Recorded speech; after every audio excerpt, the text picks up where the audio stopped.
اب آپ اس مبارک سلسلے کا 11واں حلقہ سماعت فرمائیں۔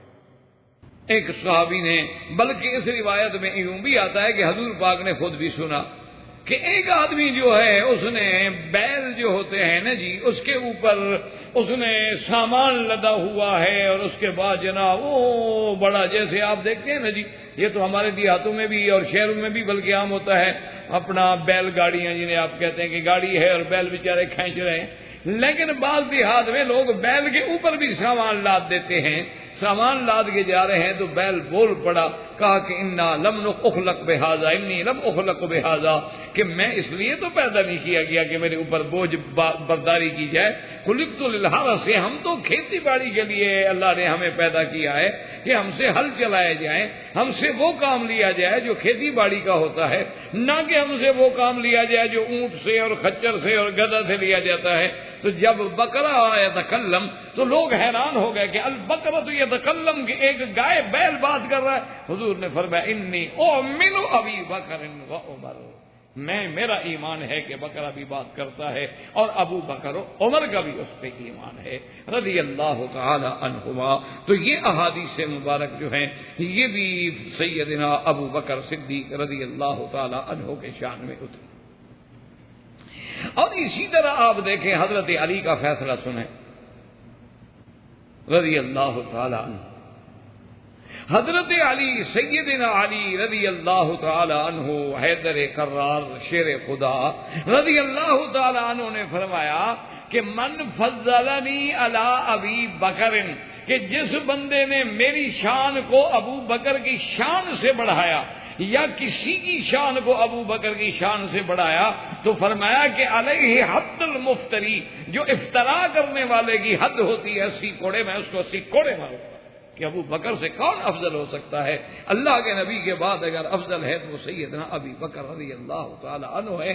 اور یہ اجماع ہے کہ افضل بعد النبی، حضور صلی اللہ علیہ وسلم کے بعد کائنات میں اگر کوئی افضل ہے تو وہ سیدنا ابی بکر رضی اللہ تعالی عنہ ہے، اس کے بعد سیدنا عمر ہیں، اس کے بعد سیدنا عثمان ہیں، اس کے بعد سیدنا علی ہیں، اس کے بعد عشرہ مبشرہ ہیں، اس کے بعد اصحاب بدر ہیں، اصحاب بدر کے بعد اصحاب بیعت رضوان ہیں، اس کے بعد اصحاب احد ہیں، اور اس کے بعد جمیع صحابہ رضوان اللہ علیہم اجمعین ہیں۔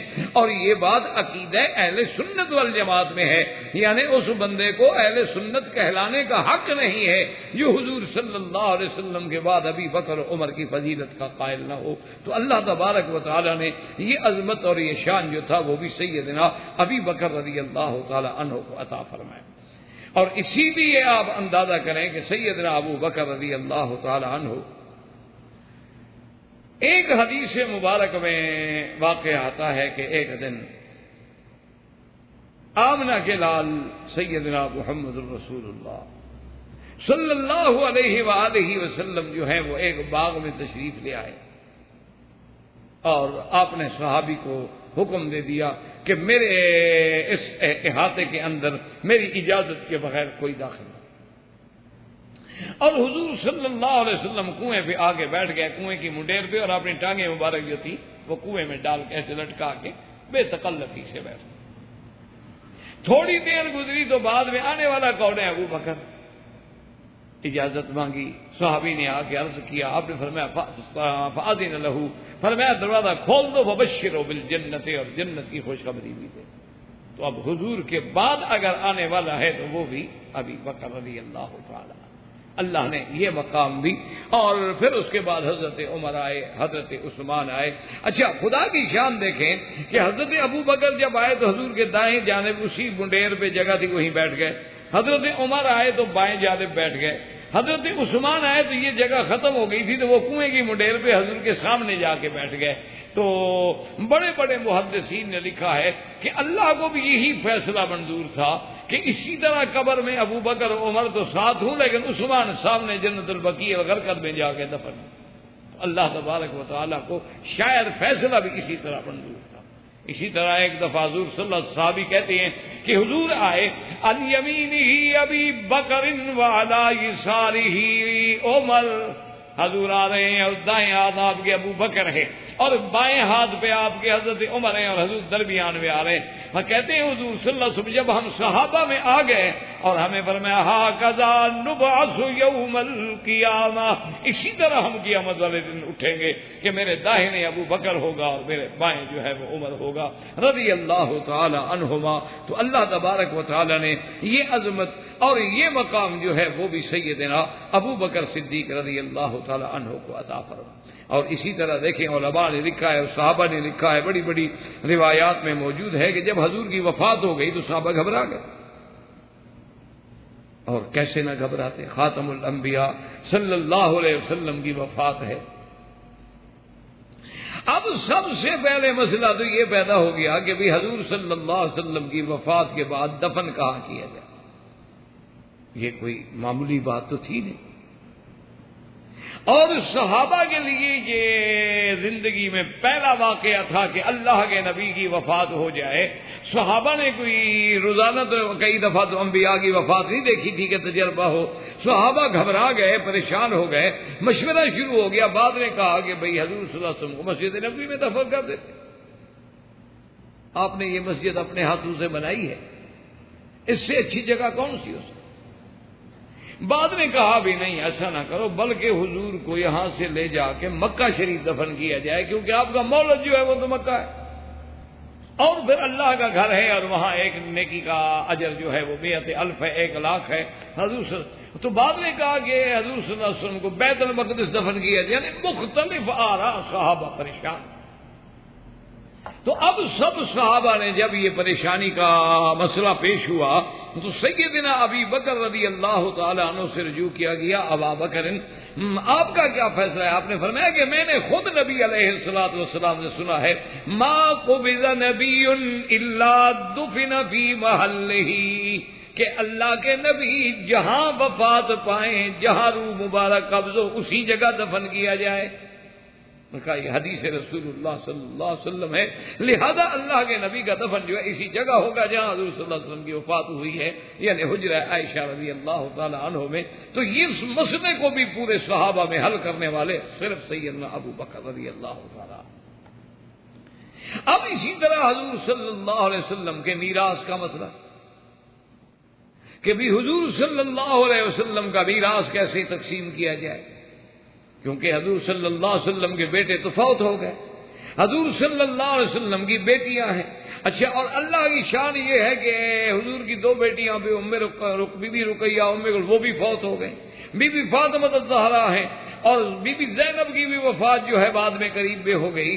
تو اب حضور صلی اللہ علیہ وسلم کی جائیداد کیسے تقسیم ہو، سب صحابہ کے لیے ایک بڑا اہم مسئلہ ہے کہ میراث رسول اللہ کا. تو اللہ نے اس مسئلے کی حدیث بھی ابو بکر کے پاس تھی. حضرت ابو بکر نے آگے فرمایا کہ میں نے حضور سے سنا ہے کہ نحن معاشر الانبیاء لا نرث دینارا ولا درہما انما ترکناہ فہو صدقۃ او کما قال رسول اللہ صلی اللہ علیہ وسلم. حضور نے فرمایا کہ اللہ نے جتنے نبی بھیجے ہیں، نبی کا ورثہ پیسہ نہیں ہوتا، دولت نہیں ہوتی، نبی کا ورثہ دینار و درہم نہیں ہوتا، بلکہ اگر کچھ پیغمبر کے گھر میں موجود ہو وہ بھی اللہ کے راستے میں خیرات کر دیا جاتا ہے. اللہ اپنے انبیاء کا مال کا ورثہ رکھتے ہی نہیں ہے، کیونکہ مال فتنہ ہے، مال آزمائش ہے، مال کی وجہ سے حوادث پیدا ہوتے ہیں. اللہ نے اپنے نبیوں کو محفوظ رکھا. اور بعض علماء نے فرمایا کہ اس کی حکمت بھی ہے کہ اسی پر اللہ کے اس فیصلے میں حضور کی امت پہ بہت بڑا احسان ہے کہ نبی کا ورثہ نہیں ہوتا. کیوں نہیں ہوتا؟ انہوں نے کہا کہ دیکھو کہ بعض اوقات ایسے حالات پیدا ہو جاتے ہیں، آپ نے دیکھا ہے بعض بڑے بڑے آدمی ہوتے ہیں، ان کے بیٹے بڑے تنگ ہوتے ہیں، اولادیں بڑی تنگ ہوتی ہیں، کہتے ہیں نہیں باپ ہمیں کچھ دیتا ہی نہیں، بس دولت پہ سانپ بن کے بیٹھا ہوا ہے، خدا کرے مرے جان چھوٹے، مرے تو ہمیں دولت ملے. تو اگر خدا نہ خواستہ حضور کی موت کی کوئی تمنا کرے کہ حضور فوت ہوں تاکہ ہمیں مال ملے، تو اس کا تو ایمان ختم ہو گیا، وہ تو ایمان سے نکل گیا، وہ تو کافر ہو گیا. کہ حضور صلی اللہ علیہ وسلم کی موت کی تمنا کر رہا ہے کہ حضور فوت ہوتا ہے مجھے مال ملے. اللہ نے نبیوں کا ورثہ ہی نہیں رکھا، ورثہ ہوتا ہی نہیں. نبی کا ورثہ کیا ہے؟ وہ علم ہوتا ہے. وَوَارِثَ سُلَيْمَانُ داؤد، جیسے اللہ نے سلیمان علیہ السلام کو داؤد علیہ السلام کا وارث بنایا. اور کسی اولاد کا ذکر نہیں، بیوی بچے کسی کا ذکر نہیں، کیونکہ وہ علم کا وارث تھا۔ سلیمان علیہ السلام اسی علم اور اسی فہم کا وارث تھا جو اللہ نے داؤد علیہ السلام کو عطا فرمائی تھی۔ وَلَقَدْ آتَيْنَا دَاؤُودَ وَسُلَيْمَانَ عِلْمًا۔ تو اس لیے یہ مسئلہ امت کے لیے قیامت تک جو حل کیا ہے وہ بھی سیدنا ابو بکر رضی اللہ تعالی عنہ نے حل کیا ہے، اور کوئی حل نہیں کر سکتا۔ اسی طرح آپ دیکھیں کہ اللہ نے کتنا بڑا مقام دیا ہے کہ حضرت ابو بکر رضی اللہ تعالی عنہ بیٹھے ہیں تو سیدنا عمر رضی اللہ تعالی عنہ حاضر، انہوں نے آگے کہا کہ یا خلیفۃ رسول اللہ صلی اللہ علیہ وسلم، جنگ میں 70 قراء کے قریب جو ہیں وہ شہید ہو گئے، تو میری ایک رائے ہے جو میں آپ کی خدمت میں پیش کرنا چاہتا ہوں کہ اللہ کا قرآن تو الحمدللہ موجود ہے، قرآن لکھا ہوا بھی ہے، قرآن سینوں میں بھی محفوظ ہے، قرآن پاک بہت سارے لوگوں کے پاس لکھا ہوا بھی ہے، لیکن کسی کے پاس 4 آیتیں ہیں، کسی کے پاس 2 سورتیں ہیں، کسی کے پاس 10 سورتیں ہیں، مختلف چیزوں پہ لکھا ہوا ہے۔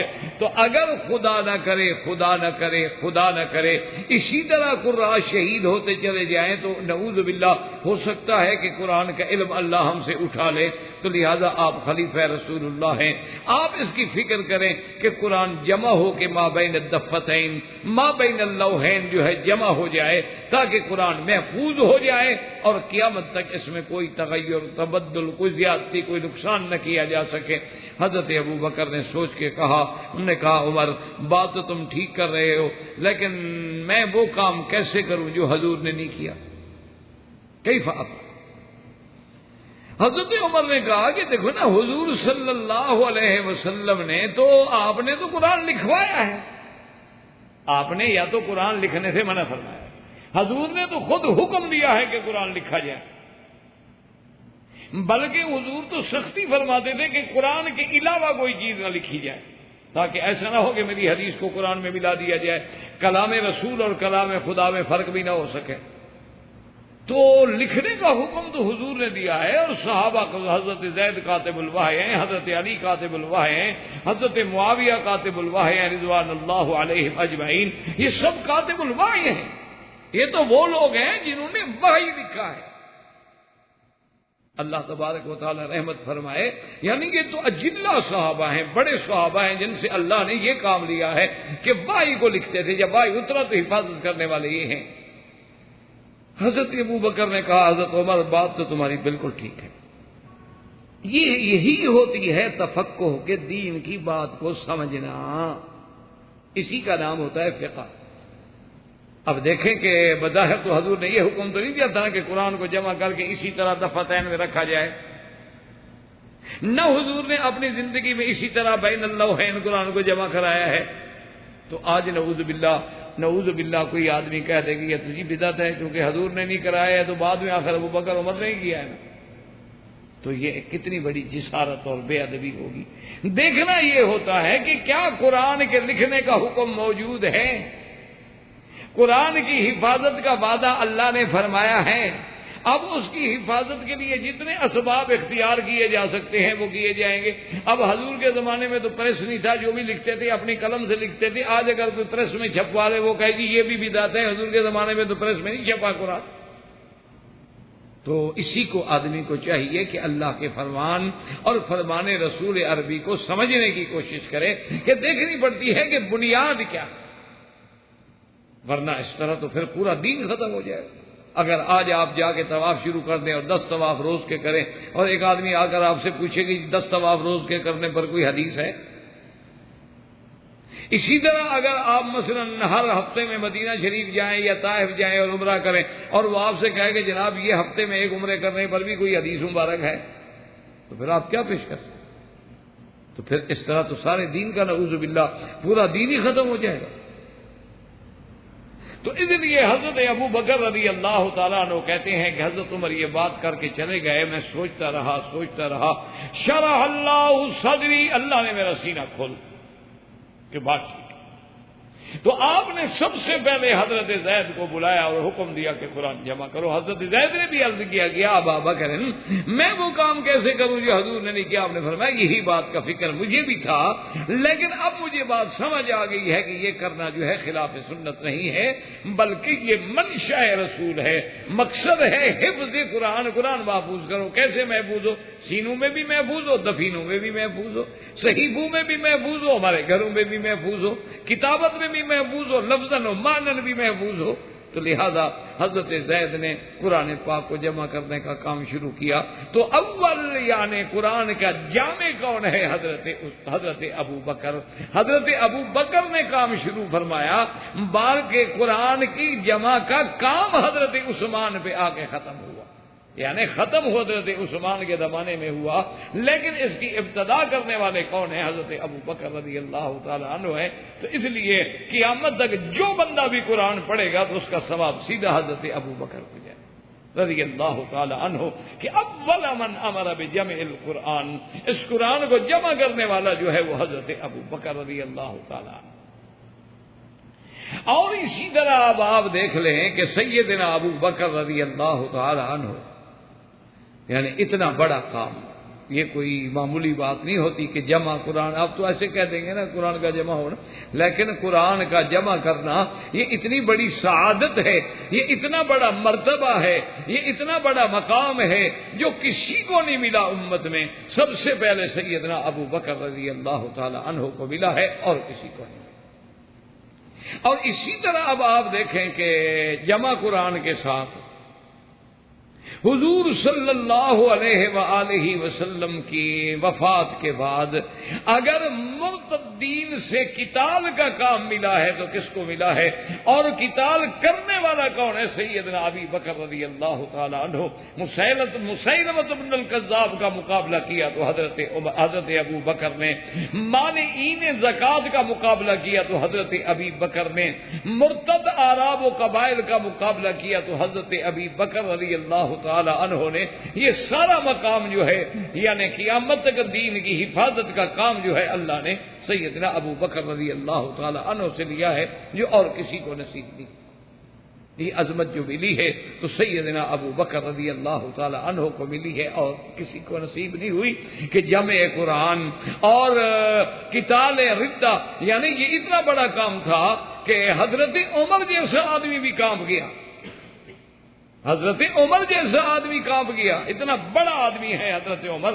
حضرت ابو بکر کی خدمت میں آئے، کہنے لگے کہ تألف بین الناس.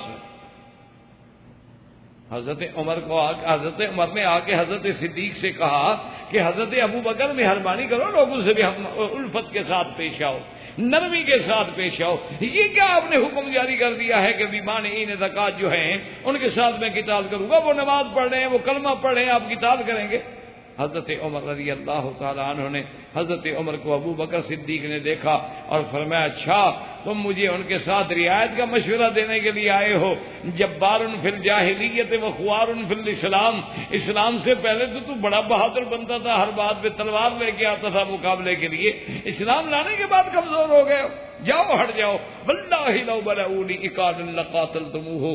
خدا کی قسم ہے اگر انہوں نے ایک رسی زکوٰۃ دینے کا بھی انکار کیا تو میں قتال کروں گا. اور حضرت خالد بن الولید کو بلایا، حکم دیا کہ خالد فوجیں تیار کرو. الذی یصلی ولا یزکی فقاتلہ. نماز پڑھے زکوٰۃ دے تو قتال کرو، جو ایک حکم کا انکار کرے قتال کرو. حضرت عمر کہتے ہیں اس کے بعد شرح اللہ صدری، اللہ نے میرا سینہ بھی کھول دیا کما شرح صدر ابی بکر، جیسے اللہ نے ابو بکر کا سینہ کھولا تھا. میں نے کہا رحمک اللہ یا ابا بکر، ابا بکر اللہ تجھ پہ رحمت فرمائے، تو ہر بات میں نمبر لے جاتا ہے. آج ہمیں سمجھ آیا کہ جہاں تیری عقل پہنچی تھی وہاں عمر کی عقل بھی نہیں پہنچی. اگر ایک زکوٰۃ کا انکار کرتا تو نرمی کر جاتا، کوئی نماز کا انکار کرتا، کوئی جہاد کا انکار کرتا، دین محمد مصطفیٰ صلی اللہ علیہ وسلم ختم ہو جاتا. اسی طرح دیکھیں کہ جیش اسامہ جو حضور نے روانہ کیا، ابھی وہ مقام جرف میں ہے اور حضور ثقل رسول اللہ صلی اللہ علیہ وسلم، حضور کو تکلیف ہو گئی، ان کو اطلاع ملی، وہ رک گئے. حضور کی وفات کے بعد صحابہ نے سب نے آگے مشورہ کیا. انہوں نے کہا کہ یا خلیفۃ رسول اللہ یا ابا بکر صدیق، مہربانی کرو جیش اسامہ کو روک لو. آپ نے فرمایا کیوں؟ انہوں نے کہا کہ اس وقت تو مدینے کو داخلی امن کی ضرورت ہے، استحکام کی ضرورت ہے، اور اتنی بڑی فوج جو ہے اور اتنے بڑے جرنیل اور اتنے بڑے قابل لوگ جو ہیں اس جیش میں جا رہے ہیں، خدا نہ خواستہ دشمنوں نے اگر مدینے پہ حملہ کر دیا یا مدینے میں شورش ہو گئی تو اس کا قابو ہم کیسے کریں گے؟ حضرت ابو بکر نے بغیر دیر کیے کہا، فرمایا کہ بات سنو، میں یہ تو گوارا کر سکتا ہوں کہ جنگل کے بھیڑیے آ کر میری ٹانگیں یا اہل بیت رسول کی ٹانگیں کھینچ لیں اور ہمیں گھسیٹ کے لے جائیں، لیکن خدا کی قسم ہے جس لشکر کو محمد عربی نے بھیجا ہے، جس جھنڈے کو حضور نے بلند کیا ہے، ابو بکر کبھی نیچے نہیں کر سکتا۔ کیا کہہ رہے ہیں؟ اس لشکر کو حکم دینے والے محمد رسول اللہ ہیں، میں اس کو واپس بلا لوں؟ حضور فرمایا لشکر جائے اور ابو بکر کے آئے، حضور جھنڈا اٹھائے، میں کہوں رکھ دو، یہ کیسے ہو سکتا؟ میں یہ برداشت کر سکتا ہوں کہ مدینے میں بد امنی ہو جائے، لیکن حضور کے فرمان کو ابو بکر کبھی نہیں بدل سکتا، یہ تصور بھی نہیں ہو سکتا کہ میں حضور صلی اللہ علیہ وسلم کے فرمان کو بدل جاؤں۔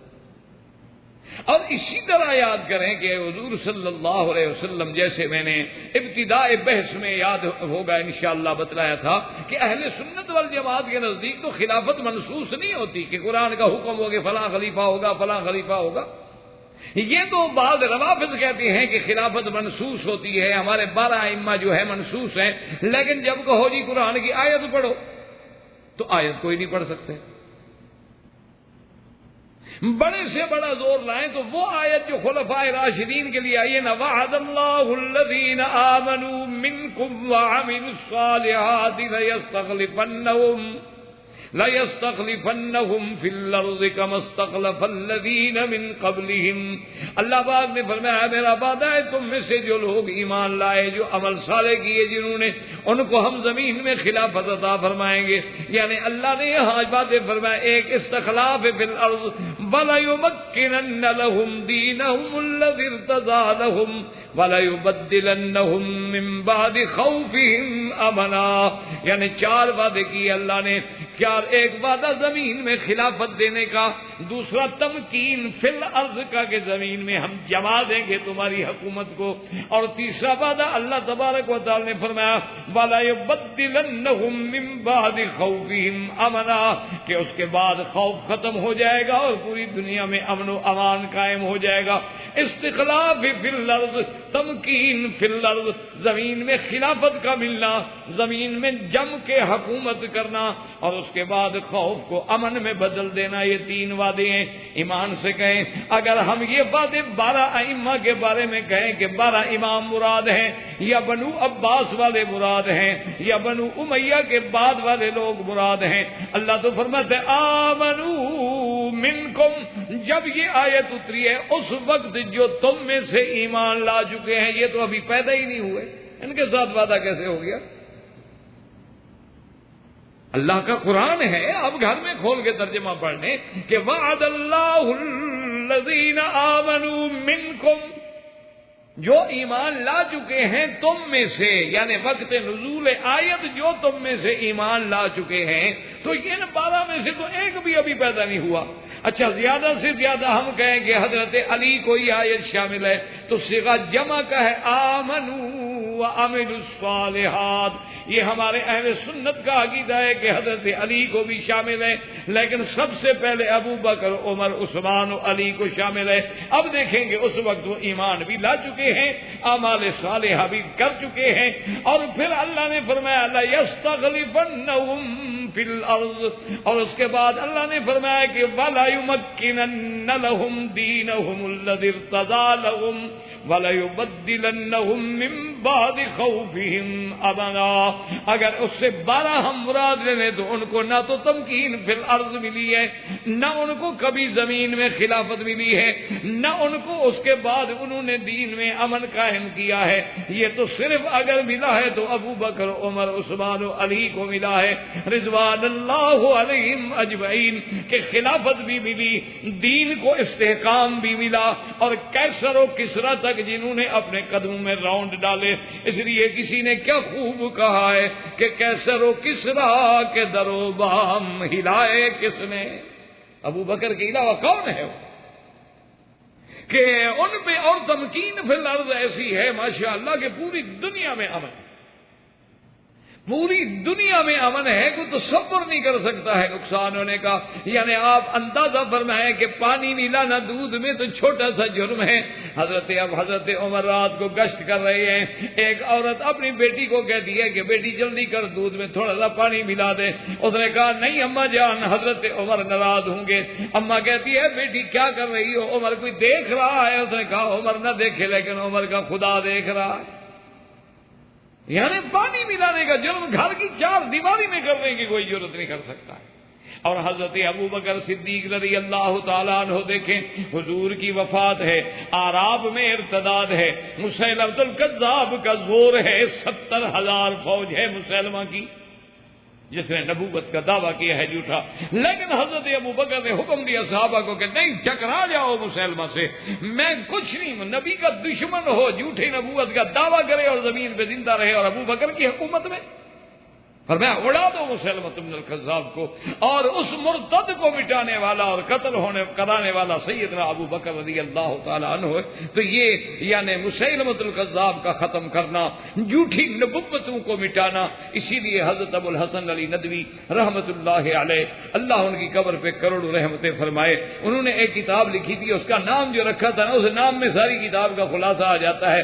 فرمایا ردت لا ابا بکر لہا، کہ ارتداد تو اب بھی دنیا میں ہے لیکن ابو بکر کو، اس ایک لفظ کا جو ترجمہ ہے نا، اللہ نے ہمارے علماء کو یہ شان بخشی تھی، اللہ تبارک و تعالی نے ان کو علم کی گہرائی اور گہرائی کی۔ حضرت ابو الحسن ندوی نے فرمایا کہ ردہ لا ابا بکر لہا، کہ بھی ارتداد تو اب بھی دنیا میں ہے لیکن اے کاش ابو بکر کو۔ تو یہ شان بھی ملی تھی تو سیدنا ابو بکر رضی اللہ تعالی عنہ کو ملی ہے، اور کسی کو یہ شان نصیب نہیں ہوئی۔ یہ عظمت بھی ملی ہے تو حضرت ابو بکر کو ملی۔ اور اسی طرح اب اگلی بات آپ سمجھیں کہ سیدنا ابی بکر رضی اللہ تعالیٰ عنہ کی خلافت کے بارے میں جو اشارات ہیں وہ اتنے واضح ہیں، اتنے کھلے ہوئے ہیں کہ لا ينکرها الا ضال، کوئی گمراہ انکار کر سکتا ہے لیکن عقل والا انکار نہیں کر سکتا۔ اس سے بڑی بات کیا ہوتی ہے کہ حضور نے، حضرت انس فرماتے ہیں کہ بن المستلق کا وفد آیا، انہوں نے کہا کہ حضور اس دفعہ تو آپ نے آدمی بھیجا ہے صدقات کے وصولی کے لیے، لیکن اگر آپ ایسا وقت آ جائے کہ آپ نہ ہوں تو پھر ہم صدقات کس کو دیں گے؟ آپ نے فرمایا ابو بکر کو۔ یعنی اپنے بعد اگر حضور نے نام لیا ہے تو فوراً ابو بکر رضی اللہ۔ تو یہ اشارات ہوتے ہیں۔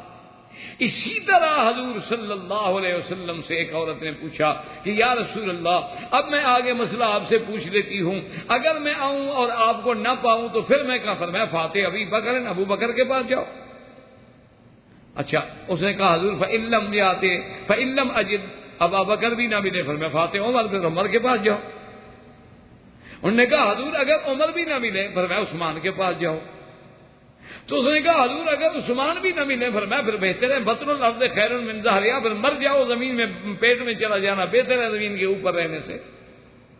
اس سے بڑا اشارہ کیا ہو سکتا؟ اسی طرح ایک صحابی نے خواب دیکھا اور حضور کی خدمت میں آئے، انہوں نے کہا کہ یا رسول اللہ، میں نے ایک خواب دیکھا ہے کہ آسمان سے ایک ترازو اترتی ہے اور اس ترازو میں وزن کیا جاتا ہے، ایک پلڑے میں آپ بیٹھے ہیں اور ایک پلڑے میں ابو بکر ہے۔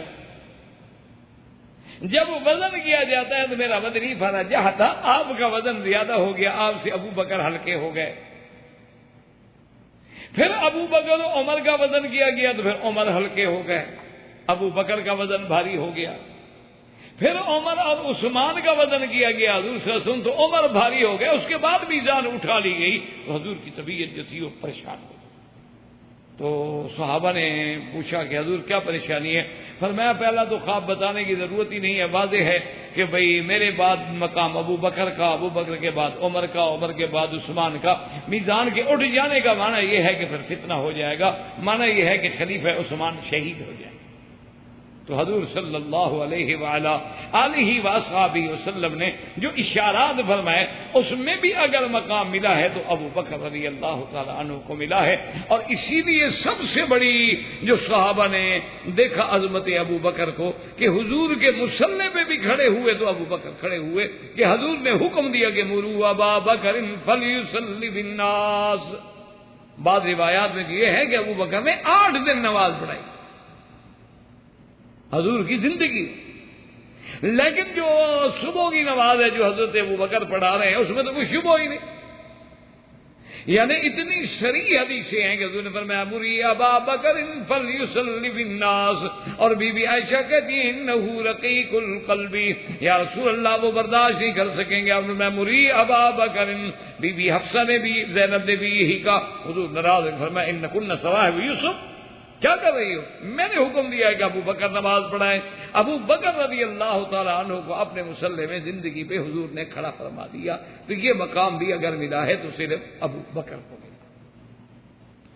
اسی لیے اب اس بات کو بھی سمجھ لیں کہ علماء جو ہیں جن کو اللہ نے قرآن و حدیث کی سمجھ عطا فرمائی ہے، فہم عطا فرمائی ہے، اللہ ہمیں بھی کوئی ذرا فہم کا نصیب فرما دیں کہ قرآن و حدیث کو ہم سمجھ سکیں، قرآن و حدیث پہ ہم عمل کر سکیں، قرآن و حدیث پہ ہم اتباع کر سکیں۔ انہوں نے کہا ہے کہ اگر دیکھا جائے اور غور کیا جائے تو لفظ خلیفہ اور خلیفہ رسول اللہ، اس پہ غور کریں، یہ اگر صادق آتا ہے تو صرف ابو بکر پہ اور کسی پہ۔ کیوں؟ انہوں نے کہا کہ خلیفے کا معنی کیا ہوتا ہے؟ جو بعد میں آئے، مثلا باپ مر گیا، بیٹا اس کا خلیفہ ہو گیا، تو باپ کے بعد فوراً جو آیا ہے وہ خلیفہ۔ اسی لیے فخلف من بعدهم خلف هو الذي جعلكم خلائف في الارض، یہ خلیفہ ہے۔ اسی طرح اللہ قرآن میں فرماتے ہیں هو الذي جعل الليل والنهار خلفة لمن اراد ان يذكر او اراد شکورا، کہ اللہ فرماتے ہیں رات کو میں نے دن کا خلیفہ بنا دیا اور دن کو میں نے رات کا خلیفہ بنا دیا۔ اب دن گزر گیا، رات آ گئی، رات گزر گئی تو دن آ گیا، یہ بھی ایک دوسرے کے خلیفہ، ایک دوسرے کے ساتھ چلنے والے ہیں۔ تو اس لیے اب ذرا اس میں تھوڑا سا غور کریں، اللہ تبارک و تعالی آپ کو بھی اور اللہ ہمیں بھی قرآن کی بھی حدیث کی بھی اور باتوں کے سمجھنے کی توفیق عطا فرمائے۔ یہ اللہ نے مقام دیا تھا علماء دیوبند کو، اللہ ان کی قبروں پہ کروڑوں رحمتیں فرمائے کہ اللہ نے ان میں سے ہر فن کے لیے رجال پیدا کیے ہیں، خدا کی شان، یہ اللہ کی عنایت ہوتی ہے، اللہ جس کو عطا فرمائے۔ آپ دیکھ لیں کہ دنیا میں یعنی 12ویں صدی میں جتنے دنیا میں فتنے پیدا ہوئے ہیں، ہر فتنے کا دفاع کرنے والے اگر ہیں تو علماء دیوبند، اللہ ان کی قبروں پہ کروڑوں رحمتیں فرمائے۔ ان کے علاوہ بھی جن علماء نے کام کیا ہے، اللہ سب کی محنتوں کو قبول فرمائے، اللہ تبارک و تعالیٰ سب پہ کروڑوں رحمتیں فرمائے۔ لیکن آپ دیکھیں گے کہ تاریخ میں یعنی اگر حضور کی ختم نبوت پہ حملہ ہوا ہے قادیانیت کی طرف سے تو دیوار کون بنے؟ علامہ انور شاہ کاشمیری، اور انتہا ہوئی حضرت بن نوری پہ۔ اگر اصحاب رسول پہ تبرہ نعوذ باللہ شروع ہوا، اصحاب رسول کے خلاف جب نور اللہ شاستری کے زمانے سے لے کر اور اس کے فیضی کے اور فضل کے دور میں لے کر بعد کے ادوار میں جب حضور کے صحابہ پر حملہ کیا گیا تو اس وقت صحابہ کے دفاع میں مقابلے پہ آنے والے مولانا عبد الشکور صاحب لکھنوی رحمۃ اللہ علیہ کھڑے ہوئے، جنہوں نے ایک ایک گلی میں جا کر اہل سنت کا حق ادا کیا۔ اسی طرح ان کے بعد آخری دور میں آپ دیکھ لیں کہ اس دور میں جو ہمارا عصر ہے، اس میں اگر یہ فریضہ اللہ نے ادا کیا صحابہ کے حق میں تو حضرت جنگلی سے کام لیا۔ وہ قوم تھے علماء دیوبند کے شاگردوں، اللہ ان سب کی قبروں پہ جو فوت ہو گئے رحمتیں فرمائے۔ اسی طرح آپ دیکھ لیں یعنی پرویز پیدا ہوا، ڈاکٹر غلام جیلانی برق آیا، منکرین حدیث آئے، اسی طریقے سے منکرین قرآن آئے، منکرین معجزات آئے۔ اسی طرح آج کل دنیا میں بڑے بڑے فتنے ہیں کہ جی نظام جو ہے بغیر سود کے نہیں چل سکتا، یا آیات رجم قرآن میں ثابت نہیں ہیں، یا اسی طریقے سے جی چور کا ہاتھ جو کاٹا جائے تو کہاں۔ ان سارے فتن کا مقابلہ کرنے والے کون ہیں؟ یہ علماء ہیں، اللہ ان کی قبروں پہ کروڑوں رحمتیں فرمائے۔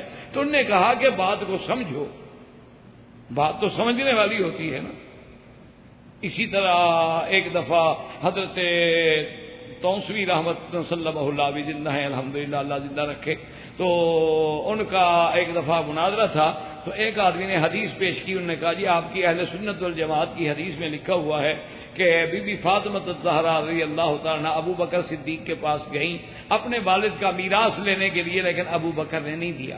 یہ اہل سنت والجماعت کی کتابوں میں لکھا ہوا ہے، حدیث موجود ہے کہ بی بی فاطمہ الزہرا نے مانگا لیکن ابی بکر رضی اللہ تعالی عنہ نے انکار فرما دیا۔ یہ کوئی ہماری کتابوں نہیں، تو اہل سنت کی کتابوں میں بھی روایت موجود ہے۔ تو توسیع صاحب مسکرائے، انہوں نے کہا کہ چلو حدیث پہ اور باقی دینے نہ دینے پہ تو بحث بعد میں کریں گے کہ ابو بکر نے دیا یا نہیں دیا، پہلے یہ بتاؤ کہ یہ سچی بات ہے کہ بی بی فاطمہ مانگنے گئی تھی درخواست لے کے؟ نے کہا جی آپ کی کتاب نہیں، انہوں نے کہا ہماری کتاب میں تو ہے، لیکن تم یہ بتاؤ کہ بی بی فاطمہ الزہرا حضرت ابو بکر سے مانگنے کے لیے فتح گئی تھی؟ تو اس نے کہا جی یہی تو میں کہہ رہا ہوں۔ انہوں نے کہا یہی میں بھی تو آپ سے یہی پوچھ رہا ہوں نا کہ یہ بتاؤ کہ واقعی گئی تھی؟ انہوں نے کہا حضرت یہی تو میں کہہ رہا ہوں، آپ خام کا بار بار مجھے کیوں؟ تو آپ نے فرمایا جب ان کے پاس گئی تھی تو تمہارے پاس یا میرے پاس کیوں نہیں آئی؟ انہوں نے کہا بی بی فاطمہ سیدنا صدیق کے پاس کیوں گئی؟ پورے مدینے میں ابو بکر صدیق اکیلے رہتے تھے۔ اب اس کو تھوڑی سی چوٹ لگی کہ توسیع صاحب تو کہاں پہنچے ہوئے ہیں اور میں کیا کہہ رہا ہوں؟ تو انہوں نے کہا کہ اگر وہ حضرت ابو بکر کے دروازے پہ گئی تھی تو پہلے تو خلافت مانو نا، درخواست اسی کو دی جائے گی جب عدالت تسلیم کریں گے آپ۔ اگر آپ کورٹ ہی تسلیم نہ کریں تو درخواست کیسے دیں گے آپ؟ پہلے تو میرے ساتھ یہ فیصلہ کرو نا، ابو بکر کی خلافت تسلیم کرو، اگلا جواب میں آگے دیتا ہوں۔ اب وہ کہاں جائے بیچارہ؟ اس نے کہا جی ہاں گئی، تو انہوں نے کہا گئی تھی تو خلیفہ سمجھ کے گئی تھی۔ اگر تمہارا جج کسی کی زمین ایکوائر کر لے تو یہاں تو نہیں بولتے ہو، اگر ابو بکر نے اگر ایک باغ لے لیا تو کوئی تکلیف ہے آپ کو؟ انہوں نے کہا کیا کہہ رہے ہیں خدا کے بندے؟ اور پھر انہوں نے کہا جی بی بی فاطمہ ناراض ہوگی۔ انہوں نے کہا ابو بکر حدیث پڑھتا ہے اور بی بی فاطمہ ناراض ہے۔ انہوں نے کہا کہ نحن معاشر الانبیاء لا نرث ولا نورث دینارا ولا درہما، کہ اماں تیرے ابے کی حدیث ہے کہ انبیاء کا ورثہ نہیں ہوتا، ورنہ ابو بکر نے تو سارا جان مال سب کچھ حضور پہ فدا کر دیا، اس کو کیا ضرورت ہے کہ حضور صلی اللہ علیہ وسلم کا میراث روکے؟ تو اس لیے جو علماء جس گہرائی پہ پہنچتے ہیں، یعنی وہی بات جو وہ اعتراض بنا کے لے آیا تھا وہی بات اس کے لیے دلیل بن گئی، تو یہ مقام اسی لیے علماء نے لکھا ہے کہ لفظ خلیفہ کا معنی سمجھو کہ رات دن کا خلیفہ ہے اور دن رات کا خلیفہ ہے۔ تو خلیفہ وہ ہوتا ہے کہ ابھی وہ دوسرے کی موجودگی میں اپنا اثر ثابت کر دے۔ کیا معنی کہ اب آپ مثلاً کہتے ہیں جی ماشاءاللہ آج رات رمضان کا چاند نظر آ گیا ہے، مبارک مبارک، چلو جی تراویح پڑھو، مسجدوں میں بھاگو، ماشاءاللہ مسجدیں آباد۔ اچھا حافظ بیچارے گھر چلے جائیں، لوگ کہتے ہیں یار بلاؤ حافظ تو چاند ہو گیا ہے، تو نماز پڑھنی ہے تراویح کی، سارے مسجدوں میں بھاگتے ہو، حالانکہ ابھی آپ نے روزہ ہی نہیں رکھا، رمضان تو شروع نہیں ہوا، رمضان تو صبح شروع ہوگا، دن تو صبح شروع ہوگا، روزہ صبح شروع ہوگا، ابھی آپ نے رمضان کا روزہ ہی نہیں رکھا اور تراویح شروع ہو گئی۔ وجہ کیا ہے کہ رات میں چاند جو نظر آیا ابھی دن نہیں آیا ہے، لیکن رمضان کے چاند نظر آنے نے اپنے اثرات شروع کر دیے ہیں کہ بھئی ابھی سے تراویح اس نے شروع کرا دی ہے۔ اسی طرح آپ دیکھیں جی عید کا چاند نظر آ گیا، چاند تو نظر آ گیا، ابھی عید تو نہیں آئی، ابھی تو رات ہے، لیکن رات ختم ہو گئی، اب تراویح اسی وقت بند ہو جائے گی، یعنی آپ تراویح پڑھ رہے ہیں اعلان ہو جائے اس تراویح رک جاتی ہے، کیوں ہو جی چاند آ گیا۔ اس لیے انہوں نے کہا کہ خلیفہ ہوتا ہی وہ ہے کہ جو اپنے جس کا وہ خلیفہ بن رہا ہے اس کی موجودگی میں اپنا اثر ظاہر کر دے، وہ خلیفہ ہوتا ہے۔ اصل خلافت اسی کا نام ہے۔ اس لیے حضرت آقا انعامدار صلی اللہ علیہ وسلم موجود ہیں، آپ کی خلافت چونکہ ابو بکر کو ملنی ہے تو حضور کے ہوتے ہوئے حضور کے مصلی پہ آ جائے، خلیفہ تو یہ ہے کہ ابھی حضور زندہ موجود ہیں اور حضور کے مصلی پہ آنے والا کون ہے؟ ابو بکر رضی اللہ تعالیٰ عنہ۔ اسی لیے یاد رکھیں کہ جب حضرت عمر خلیفہ بنے اور لوگوں نے لکھا کہ خلیفۃ رسول اللہ، حضرت عمر نے فرمایا کہ لا تک تو ایسا نہ کہو، انہوں نے کہا آپ تو خلیفہ، آپ نے فرمایا ہاں ہم سب حضور کے خلیفہ ہیں، لیکن میرے نام کے ساتھ خلیفہ نہ لکھو بلکہ امیر المومنین لکھ دو، اتنا کافی ہے، ورنہ میں تو ابو بکر کا خلیفہ ہوں۔ پھر یہ لکھنا پڑے گا کہ خلیفۃ رسول اللہ، اور جو میرے بعد آئے گا وہ عمر کا خلیفہ ہوگا، اس کو لکھنا پڑے گا خلیفۃ خلیفۃ خلیفۃ رسول اللہ، اس لیے بس خلیفہ ابو بکر کو لکھو، باقی سب کو امیر المومنین لکھو کہ حضور کی خلافت کا حقدار، حضور کے بعد حضور کے منبر پہ بیٹھنے کا حقدار، حضور کے مصلی پہ بیٹھنے کا حقدار، حضور صلی اللہ علیہ وسلم کے پروگرام منہاج نبوت کو چلانے والا اگر دنیا میں ہے تو وہ صرف ابو بکر ہے اور کوئی نہیں۔ تو اس لیے یہ مقام بھی ملا ہے تو حضرت ابو بکر کو ملا۔ اسی طرح ایک روایت میں جس کو ابن عساکر نے بھی اور دیگر لوگوں نے بھی روایت کی ہے کہ ایک دفعہ ایسے اتفاق ہوا کہ عقیل ابن ابی طالب یعنی حضور کے چچا، یوں سمجھ لو حضرت علی کے بھائی، یوں آسانی کے ساتھ یوں سمجھ لو کہ عقیل جو ہے یہ حضرت علی کے بھائی ہیں، حضرت علی ابن ابی طالب، اسی طرح حضرت عقیل ابن ابی طالب۔ حضرت عقیل کی کچھ بات ہو گئی، کچھ جھگڑا ہو گیا حضرت ابو بکر رضی اللہ تعالیٰ عنہ سے، حتیٰ کہ کچھ سخت کلامی بھی ہو گئی، کیونکہ ان کو ناز تھا کہ میں ابی طالب کا بیٹا ہوں، حضور کے چچا کا بیٹا ہوں۔ جب بات زیادہ بڑھ گئی اور حضور صلی اللہ علیہ وسلم تک پہنچی، اب ان لفظوں پہ غور کرنا جو فرمان رسول ہیں، جو میرے مدنی پاک کے پیارے زبان مبارک سے ادا ہوئے ہیں۔ حضور کو جب پتہ چلا کہ عقیل کے ساتھ اور عقیل نے جھگڑا کیا ہے حضرت صدیق کے ساتھ، جب سارے آ گئے تو حضور نے فرمایا لا تؤذونی فی صاحبی، آپ نے فرمایا خبردار مجھے ابو بکر کے بارے میں نہ ستایا کرو۔ اندازہ کہ معمولی لفظ لا تؤذونی فی صاحبی، اور اس کے بعد فرمایا واللہ ما من احد والا منکم الا علی بابہ ظلمۃ الا باب ابی بکر فان علی بابہ نور۔ حضور نے فرمایا کہ خبردار تم میں سے کوئی بھی ایسا نہیں ہے جس کے گھر کے دروازے پہ اندھیرا نہ ہو، یہ تو صرف ابو بکر کا گھر ہے جس کے گھر کے دروازے پہ بھی نور ہے۔ کیا مانا کہ جس کا ابا بھی مسلمان، جس کی اماں بھی مسلمان، جس کے بیٹے بھی مسلمان، کیونکہ ایمان نور ہے نا۔ اللہ ولی الذین آمنوا یخرجہم من الظلمات الى النور والذین کفروا اولیاؤہم الطاغوت یخرجونہم من النور الى الظلمات۔ یاد رکھو کفر و شرک ظلمات ہیں، ایمان جو ہے وہ نور ہے۔ یعنی کتنی بڑی بات کی ہے میرے مدنی محمد مصطفیٰ نے، یعنی اشارہ کیا کہ عقیل تیرا ابا تو مسلمان نہ ہوا، ابو بکر کا تو ابا بھی مسلمان ہو چکا ہے، پھر ابو بکر کی شان میں کیوں باتیں کرتے ہو؟ یعنی اتنا بڑا مقام جو ہے یہ بھی اگر کسی کو نصیب ہوا ہے تو وہ صرف سیدنا ابی بکر رضی اللہ تعالیٰ عنہ ہے۔ یعنی علماء نے لکھا ہے کہ صحابہ میں کوئی ایک صحابی ایسا نہیں ہے کہ جس کا ابا بھی مسلمان، جس کی اماں بھی مسلمان، جو خود بھی مسلمان، بیوی بھی مسلمان، بیٹے بھی مسلمان، پھر بیٹوں کے بیٹے بھی مسلمان، بیٹیاں بھی مسلمان، پھر بیٹیوں کی اولاد بھی مسلمان۔ یہ شرف اگر ملا ہے تو سیدنا ابی بکر صدیق رضی اللہ تعالی عنہ کو ملا ہے اور کسی کو نہیں۔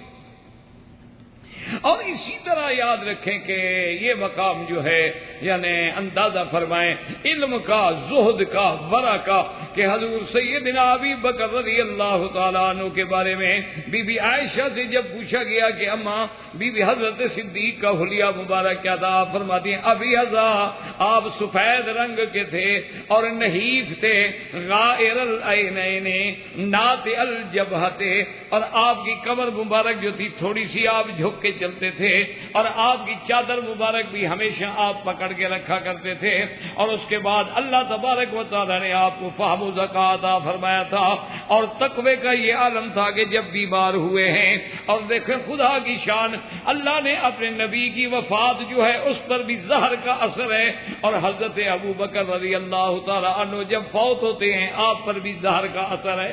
یہ مقام بھی صرف اگر ملا ہے تو ابو بکر کو ملا ہے اور کسی کو نہیں۔ یعنی آپ اندازہ کریں کہ ایک آدمی نے، ہمارے ایک بزرگ تقریر فرما رہے تھے تو کسی کافر نے، کسی نے ایک سوال لکھ کے بھیجا، اس نے کہا کہ تم مسلمانوں کے نزدیک شہادت بڑی عظیم چیز ہے، شہادت کا بڑا عظیم مرتبہ ہے، اور ادھر تم کہتے ہو کہ ہمارا خدا عدل انصاف کرتے ہیں۔ حضرت خالد بن الولید نے اتنی جنگیں لڑی ہیں کہ آپ کا بدن پورا زخمی ہو گیا، 2 انگل کے برابر جگہ نہیں تھی جہاں تیر تلوار یا نیزے کا نشان نہ ہو، لیکن حضرت خالد کو شہادت کی موت نہ ملی، اپنے گھر کے بستر پہ فوت ہوئے ہیں۔ تو اللہ نے عدل کیوں نہیں کیا؟ آپ کو شہادت کی موت کیوں نہیں دی؟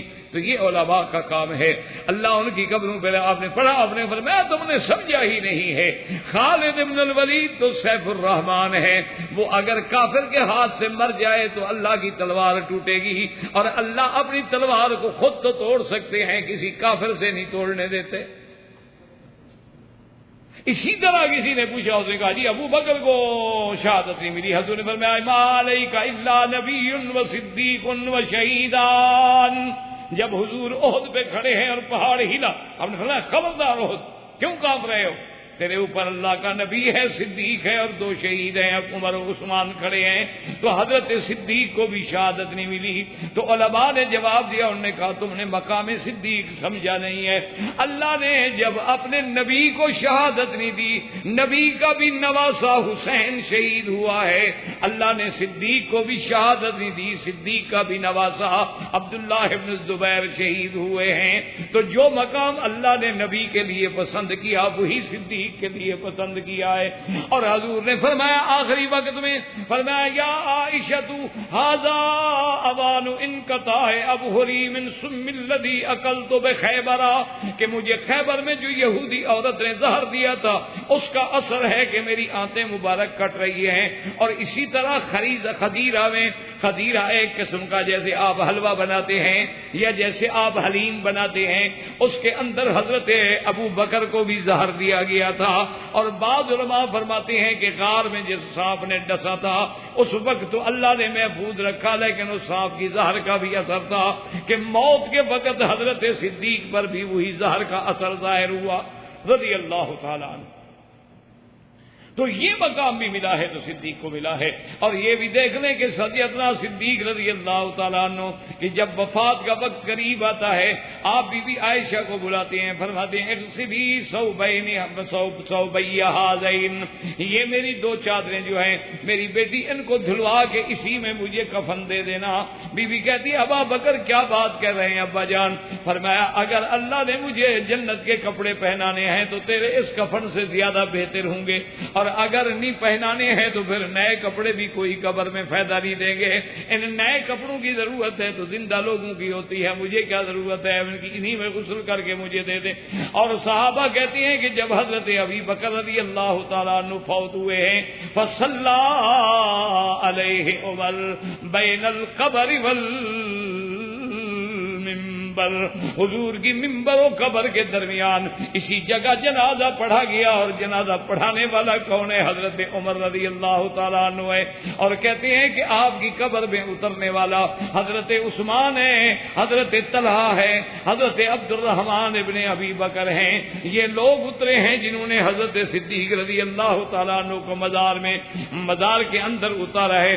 فَأَلْصَقُوا لَحْدَهُ بِرَسُولِ اللَّهِ۔ اور یہ بھی خدا کی شان دیکھیں، حضرت صدیق جب بیمار ہیں پوچھتے ہیں آج کون سا دن ہے؟ صحابہ نے کہا حضور، بی بی نے بھی کہا حضور آج یوم الاثنین ہے۔ آپ نے فرمایا انشاءاللہ اللہ کو منظور ہے تو اللہ مجھے مدنی سے زیادہ جدا نہیں کریں گے، آج رات مجھے پہنچا دیں گے، حتیٰ کہ لیلۃ الثلاثاء میں دفن ہوئے۔ یہ مقام بھی اگر ملا ہے تو سیدنا ابو بکر رضی اللہ تعالی عنہ کو ملا ہے، اور کسی کو نہیں ملا۔ اور علماء نے کتنا بڑا استدلال کیا، انہوں نے فرمایا منہا خلقناکم وفیہا نعیدکم ومنہا نخرجکم تارۃ اخری۔ انہوں نے فرمایا اللہ جس بندے کو جس مٹی سے پیدا کرتے ہیں پھر اسی جگہ وہ دفن ہوتا ہے۔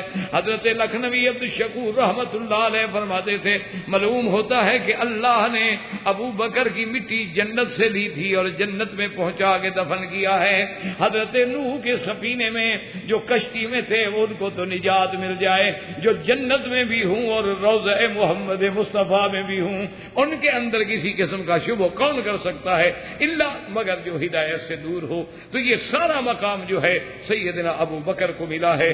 اللہ آپ کو مجھے سیدنا صدیق کی عظمت محبت سمجھنے کی توفیق دے۔ الحمدللہ تقریباً ورنہ تو مناقب تو ساری زندگی بھی ہم بیان کرتے رہے تو ختم نہیں ہو سکتے، لیکن ان بیچاروں نے جنہوں نے کیسٹیں بھرنی ہوتی ہیں ان کا بھی تو خیال رکھنا پڑتا ہے۔ تو انشاءاللہ اگر زندگی رہی تو میرا خیال ہے اگر اللہ نے توفیق دی ہے تو سب کچھ اللہ کے ہاتھ میں کہ فضائل پہ مناقب پہ تو الحمدللہ اللہ کا شکر ہے، کتابیں بھی ہیں، کام بھی ہے۔ اب ہم اگلے درس میں وہ متائن بیان کریں گے جو حضرت ابو بکر پہ طعن کیے گئے اور اعتراض کیے گئے، تاکہ جہاں آدمی انشاءاللہ مناقب کا باب سنے گا تو وہاں آگے جو متائن ہیں اور ان کا جو جواب ہے اہل سنت والجماعت کی طرف سے وہ بھی ساتھ شامل ہو جائے، تاکہ اللہ کسی کی ہدایت کا ذریعہ بنا دے۔ لَن يَهْدِيَ اللَّهُ بِكَ رَجُلًا وَاحِدًا خَيْرٌ لَكَ مِنْ حُمُرِ النِّعَمِ۔ اللہ تبارک و تعالیٰ اگر کسی کی بات سے کسی کو ہدایت کر دے تو یہ سب سے بڑی عظیم نعمت ہوتی ہے۔ اور یاد رکھیں کہ واعظ ہو، درس ہو، تقریر ہو، مقصد کسی کی ہدایت ہو، نہ مقصد کسی پہ تنقید ہو، نہ مقصد کسی کی توہین ہو، نہ مقصد کسی کی دل آزاری ہو۔ مقصد یہ ہو کہ یا اللہ اس سے احقاق حق ہو جائے، ابطال باطل ہو جائے، اور کسی کے دل میں تو ہدایت ڈال کے اس کو صحیح مسئلے کی سمجھ عطا فرما دے، تو اسی میں انشاءاللہ پھر اللہ برکتیں عطا فرماتے ہیں۔ وآخر دعوانا ان الحمدللہ رب العالمین۔ اما بعد، برادران اسلام، واجب الاحترام بزرگوں، دوستوں، بھائیوں، عزیز نوجوانوں، الحمدللہ اللہ تبارک و تعالیٰ کی عنایت سے مناقب خلفاء راشدین رضوان اللہ علیہم اجمعین کے ضمن میں جو دروس جاری ہیں اس میں قدر استطاعت اللہ کی توفیق سے مسئلہ خلافت اور اس کے بعد مناقب سیدنا ابی بکر خلیفۃ رسول اللہ صلی اللہ علیہ وسلم بلا فصل بالتحقیق رضی اللہ تعالی عنہ کا بیان ہوا۔ آج کے درس میں ہم ان باتوں پہ انشاءاللہ ذکر کریں گے اور کوشش کریں گے۔ ان کو کہا جاتا ہے متاعن، متاعن جمع ہے طعن کی، یعنی جو سیدنا ابو بکر رضی اللہ تعالی عنہ کی شان میں اعداء اسلام نے، اعداء دین نے جو اعتراض کیے ہیں، جو طعن کیے ہیں، جو الزامات لگائے ہیں، تاکہ وہ بھی سامنے آ جائیں اور اللہ تبارک و تعالی ہمیں اور ہر مسلمان کو ان کے سمجھنے کی توفیق دے، اور جو لوگ اس مرض میں مبتلا ہیں اللہ ان کی ہدایت کا ذریعہ بنا دے۔ اللہ تبارک و تعالی قادر ہیں۔ ایک تو سب سے پہلی بات یہ یاد رکھ لیں کہ یہ جو ہو رہا ہے کہ اصحاب رسول کے ساتھ دشمنی، عداوت، صحابہ کی شان کے بارے میں الزامات، افتراءات، یہ دراصل وہ بات ہے جو ہمارے محبوب نے، محبوب کائنات سیدنا محمد مصطفیٰ صلی اللہ علیہ وسلم نے فرمائی تھی کہ لا تقوم الساعۃ، اس وقت تک قیامت قائم نہیں ہوگی جب تک کہ وہ وقت آ جائے گا کہ لعن آخر هذه الامت اولها، کہ بعد میں آنے والے پیچھے والے لوگ جو ہیں اپنی امت کے پہلوں پہ لعنتیں بھیجیں۔ تو بالکل اصل بات تو وہی ہے کہ یہ علامات قیامت میں سے ایک علامت ہے اور بہت بڑا ایک فتنہ ہے۔ اللہ تبارک و تعالی ہر مسلمان کو آزمائش اور فتنوں سے محفوظ رکھے۔ اسی طرح آپ دیکھیں گے دنیا میں بعض لوگ تو ایسے پیدا ہوئے نا جنہوں نے انبیاء علیہ السلام کی بھی تکذیب کی، بات ختم ہو گئی، انہوں نے تو نبی کو بھی نہیں مانا۔ لیکن افسوس ان کا ہوتا ہے کہ جو ماننے کے بعد دشمن بنے۔ ایک آدمی کافر ہے، اس سے کیا جھگڑا ہے؟ ایک آدمی دعویٰ تو کرے اسلام کا لیکن حضور کی ختم نبوت کو نہ مانے، تو یہ بڑا خطرہ ہوتا ہے۔ اسی طرح ایک آدمی دعویٰ کرے کہ بھی ہم مسلمان ہیں، ماشاءاللہ کلمہ پڑھتے ہیں، نمازیں پڑھتے ہیں، سب کچھ کرتے ہیں، لیکن حضور پاک صلی اللہ علیہ وسلم کے صحابہ کے بارے میں برا کہے، حتیٰ کہ صرف برا نہیں، نعوذ باللہ یہ کہے کہ وہ تو مرتد ہو گئے، ان پہ کفر کا فتویٰ دے۔ اسی طرح سے آپ دیکھیں کہ اس کے بعد ایسے لوگ بھی پیدا ہو گئے کہ بعض تو صحابہ کی دشمنی بھی آ گئے اور بعض ائمہ مجتہدین اور ائمہ فقہا کی دشمنی میں آ گئے، ورنہ آپ خود تصور کریں کہ وہ لوگ گزر گئے، ان کا زمانہ گزر گیا، انہوں نے چلو کوئی غلطی کی، کوئی اچھائی کی، اب ہم کیا کریں گے؟ یعنی آپ ٹھنڈے دل سے عقل سے سوچیں کہ بھی ایک سیدنا ابو بکر صدیق کا زمانہ گزر گیا، بات ختم ہو گئی۔ سیدنا عمر رضی اللہ تعالی عنہم کا زمانہ گزر گیا، حضرت عثمان، حضرت علی، حضرت حسن، حضرت حسین، حضرت معاویہ رضوان اللہ علیہ ان کا دور گزر گیا۔ بھئی ان کے زمانے میں اگر ان سے کوئی بات ہوئی بھی یا کوئی ایسے واقعات ہوئے ہیں تو ہم اس کے ذمہ دار ہیں۔ اسی لیے جب ایک قول میں امام شافعی رحمۃ اللہ علیہ کے بارے میں آتا ہے اور ایک قول میں کسی دوسرے بزرگ سے بھی نقل کیا گیا ہے کہ جب ان سے یہ بات پوچھی گئی تو انہوں نے کہا عجبت، میں تو تعجب کرتا ہوں کہ یہود سے پوچھو تو وہ کہتے ہیں کہ موسیٰ علیہ السلام کے ساتھی جو تھے وہ اچھے تھے، نصرانیوں سے پوچھو تو وہ کہتے ہیں عیسیٰ علیہ السلام کے ساتھی اچھے تھے، اور مسلمانوں سے پوچھو تو کہیں حضور کے ساتھی اچھے نہیں تھے۔ انہوں نے کہا میں تو تعجب میں آتا۔ اچھا، اور اسی طرح حضور صلی اللہ علیہ وسلم کی حدیث مبارک ہے کہ لا تذکروا موتاکم الا بخیر، یہ بھی تو حدیث ہے نا کہ جو لوگ فوت ہو گئے ان کے بارے میں جب بات کرو بہتری کی بات کرو۔ اب مثال کے طور پہ صحابہ کا زمانہ گزر گیا، تابعین کا زمانہ گزر گیا، ائمہ محدثین کا زمانہ گزر گیا، آج اگر کوئی آدمی نعوذ باللہ امام بخاری اور امام مسلم کے شان میں یا امام ابو حنیفہ، امام شافعی، امام مالک، امام احمد بن حنبل کے شان میں گستاخی کرے، تنقیص کرے، ان کی شان کو گھٹائے تو کیا کرے گا؟ ما سوا اپنی عاقبت کی خرابی کے۔ تو اس لیے بہرحال لیکن یہ ضروری ہوتا ہے کہ کم از کم اہل سنت والجماعت اپنے عقیدے سے باخبر رہیں اور کم از کم انہیں یہ بھی پتا ہو کہ ہم پر کیا اعتراضات ہوتے ہیں، اس لیے علماء نے اس کے مستقل باب بنائے۔ تو جہاں سیدنا ابو بکر رضی اللہ تعالی عنہ کی عظمت بلند ہے، شان بلند ہے، تو اسی طرح پھر امتحان بھی تو بلند ہے۔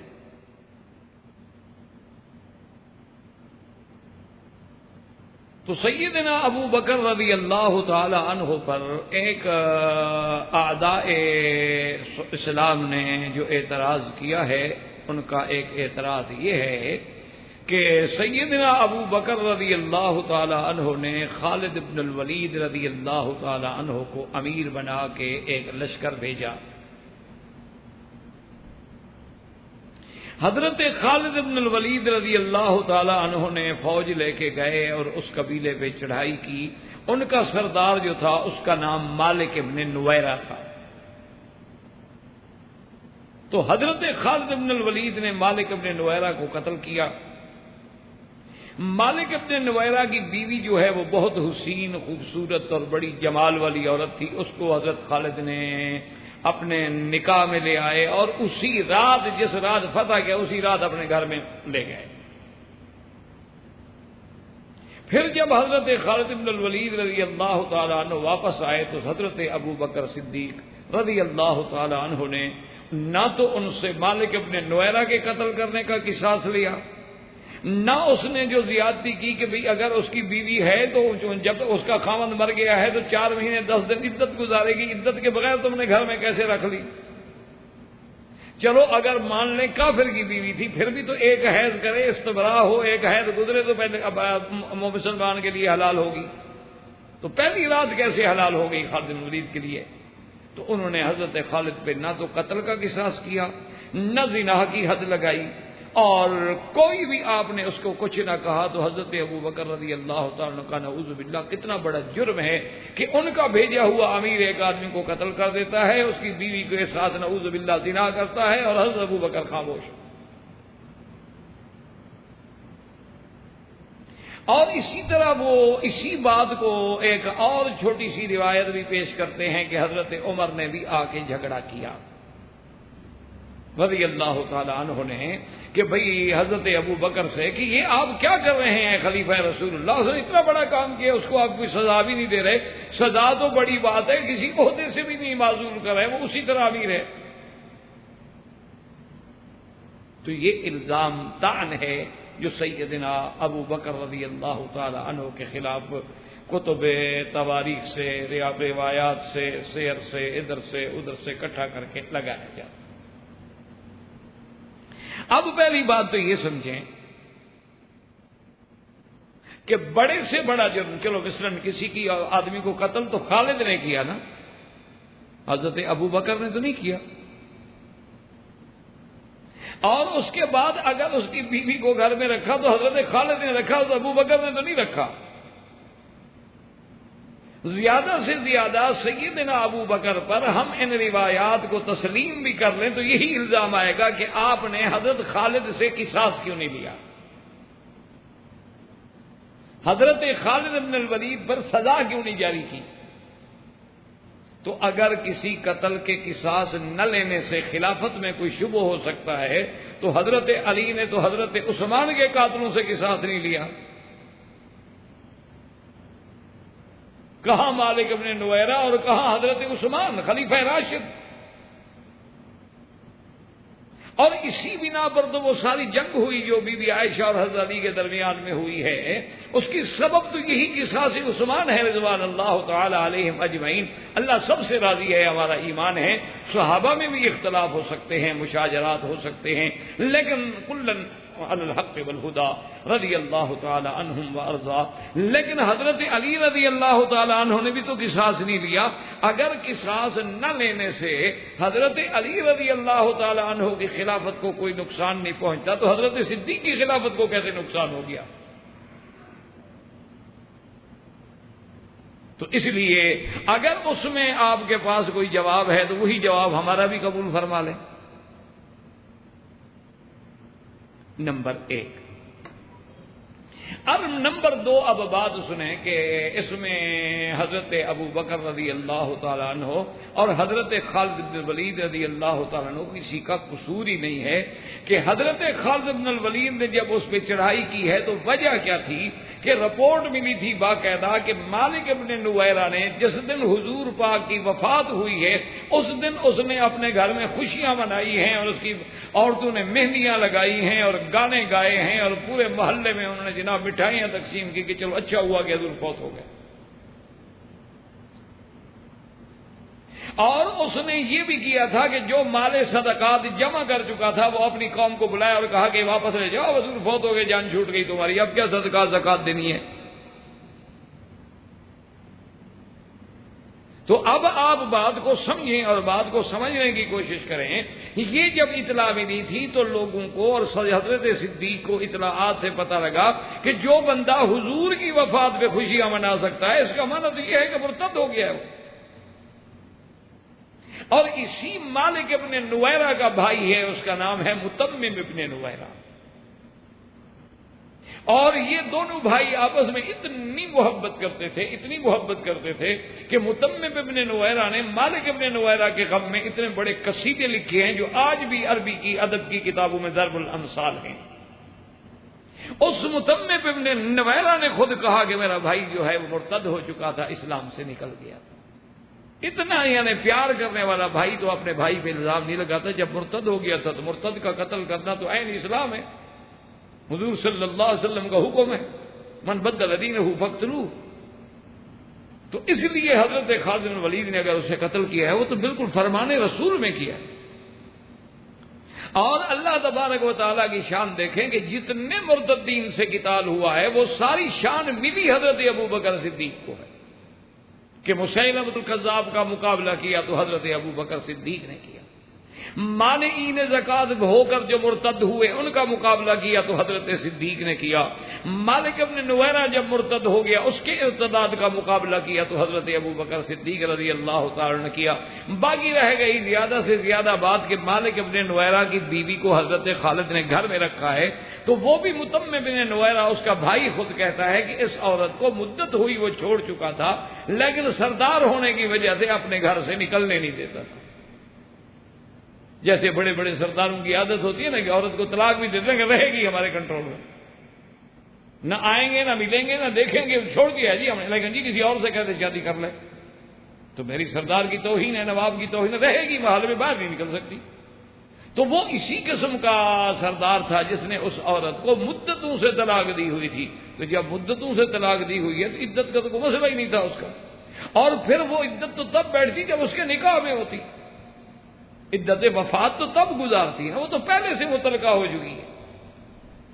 اسی لیے ایک روایت استیاب میں باقاعدہ موجود ہے، حضرت عمر رضی اللہ تعالی عنہ فرماتے ہیں کہ جب واقعے کی مجھے تحقیق ہوئی تو میں نے دل میں بڑی ندامت محسوس کی کہ میں نے حضرت ابو بکر پہ اعتراض کیا تھا، اور میں پھر حضرت ابو بکر کی خدمت میں حاضر ہوا اور میں نے کہا کہ اصبت یا ابا بکر، ماشاء اللہ تم نے صحیح فیصلہ کیا جو فیصلہ کیا تھا، میں نے غلطی کی تھی کہ آپ کو کہا تھا کہ آپ نے حضرت خالد سے قصاص کیوں نہیں کیا، تو اس لیے اس میں کسی کا قصور ہی نہیں۔